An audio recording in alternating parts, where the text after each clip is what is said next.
तो आपने डेमो देख लिया, वो नंबर नोट अगर आप नहीं कर पाए हैं तो एक बार फिर से मैं आपको बता रहा हूं, अगर आपका फोन हैक है तो आपको कैसे पता चलेगा। उसके लिए कुछ नहीं करना है, आपको डायल पैड में जाइए, उसके बाद में आपको स्टार प्रेस करना है, 2 स्टार के बाद में आपको हैशटैग लेकर आना है, 21 हैशटैग, और उसके बाद आपको डायल करना है।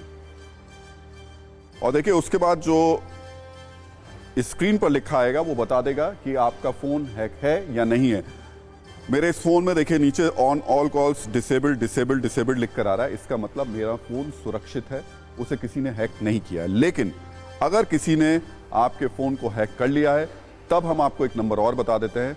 वो नंबर उस फोन को सुरक्षित करने के लिए सही होगा, यानी कि उसको सुरक्षित कर पाएगा। उस नंबर की जानकारी आपको बता देते हैं। उस पर अगर आपको करना है तो 2 बार आपको हैशटैग करना होगा, उसके बाद में 002 करना होगा, और उसके बाद में फिर आपको हैशटैग करके डायल करना होगा।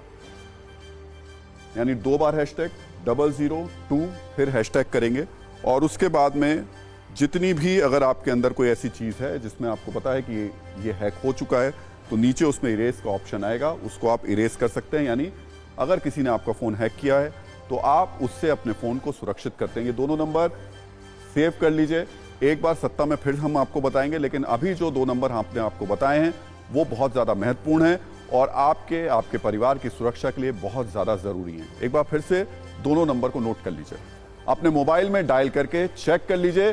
पहला नंबर है स्टार हैशटैग 21 हैशटैग। अगर इसे डायल करने के बाद आपके मोबाइल पर कॉल, मैसेज या दूसरे फीचर्स के सामने नॉट फॉरवर्डेड लिखकर आता है तो मतलब आपका मोबाइल सुरक्षित है। लेकिन अगर इनके आगे फॉरवर्डेड लिखा हुआ है तो इसका मतलब यह है कि आपका मोबाइल हैक है और कोई आपका डेटा चुरा रहा है।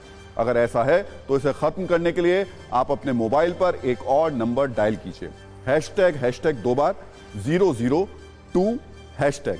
ये डायल करते वक्त आपके फोन की हैकिंग जैसे ही आप इसको करेंगे खत्म हो जाएगी और आपका मोबाइल सुरक्षित हो जाएगा। सरकार की ओर से एंड्रॉइड यूजर्स, खासकर सैमसंग यूजर्स के लिए जो हैकिंग वाला अलर्ट जारी किया गया है उससे बचने के लिए कुछ और सावधानी भी बताई गई है और इसे भी आप नोट कर लीजिए और अपने फोन पर इनका इस्तेमाल कीजिए। जैसे मोबाइल फोन में लेटेस्ट सिक्योरिटी को तुरंत अपडेट कीजिए।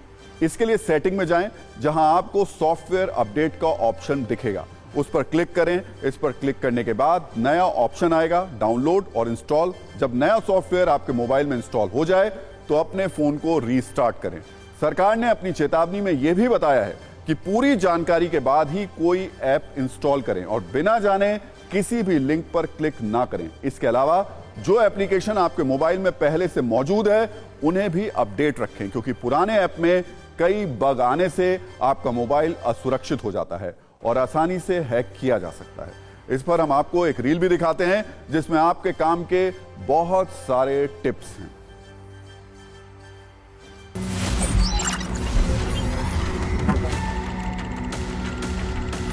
अभी जैसे सैमसंग के लिए एडवाइजरी जारी हुई है कि उनके हैंडसेट्स में वनरेबिलिटी जो है वो सर्टेन लोगों के सामने वो लेकर आए हैं, किस तरह की चीज़ें हैं। तो ऐसे में फ़ोन कंपनीज़ क्या करती हैं, वो इस चीज़ की रिस्पॉन्सिबिलिटी महसूस करते हैं और वो लोग इसको पैच करते हैं। उन पैचेस को लगातार सॉफ्टवेयर अपडेट्स की तरह रिलीज़ किया जाता है।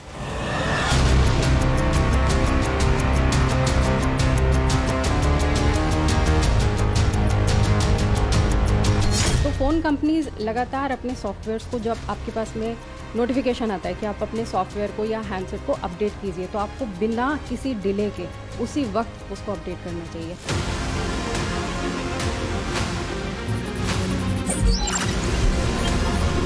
आप अपने फ़ोन से थर्ड पार्टी ऐप्स डिलीट कर दें। आपको अगर और सीधा डिलीट नहीं करना है, सबसे पहले आपको प्रॉपर सेटिंग में जाके उसका डिलीट करना है डेटा ऐप्स का, और उसके बाद आपको ऐप्स को डिलीट करना है। क्योंकि अगर आपने सीधा ऐप्स को डिलीट किया तो जो उसका डाउनलोडेड मैलवेयर या स्पाईवेयर है वो फिर भी मेमोरी में रह जाता है। आपकी मेमोरी में अगर उस ऐप का डेटा है तो वो आपको फिर भी नुकसान पहुंचा सकता है। मैं आपको दिखाता हूं कि किस तरह से आपके लिए ज़रूरी है कि आप सेटिंग्स में जा कर के, और यहाँ पर अपडेट के लिए आता है और आप इसे अपडेट कर सकते हैं। जैसे सॉफ्टवेयर अपडेट, आप इसे अपडेट कर दें। लास्ट अपडेट कब हुआ था ये भी आपको पता लग जाएगा, और इसी अपडेशन के साथ आपकी बहुत सारी मुश्किलें आसान हो जाएंगी